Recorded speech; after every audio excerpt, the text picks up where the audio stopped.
a lot at stake here for Russia. This is big money, big strategic implications. If they can legitimate their annexation of Crimea, what's next?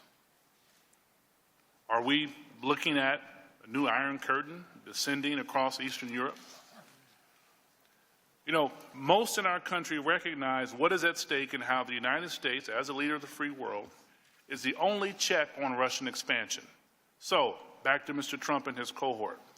At the Republican convention in July, Paul Manafort, Carter Page, and Trump himself changed the Republican Party platform to no longer arm Ukraine.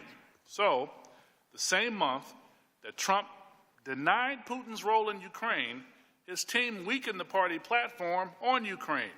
And, as we have and will continue to hear, this was the same month that several individuals in the Trump orbit held secret meetings with Russian officials, some of which may have been on the topic of sanctions against Russia for their intervention in Ukraine.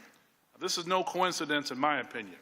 In fact, the dossier written by former MI6 agent Christopher Steele alleges that Trump agreed to sideline Russian intervention in Ukraine as a campaign issue, which is effectively a priority for Vladimir Putin.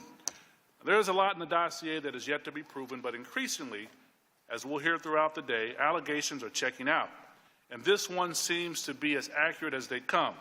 In fact, there is also one pattern I want to point out before yielding back. Manafort, fired. Page, fired. Flynn, fired. Why? They were hired because of their Russian connections. They were fired. However, because their connections became public, they were effectively culpable. But they were also the fall guys.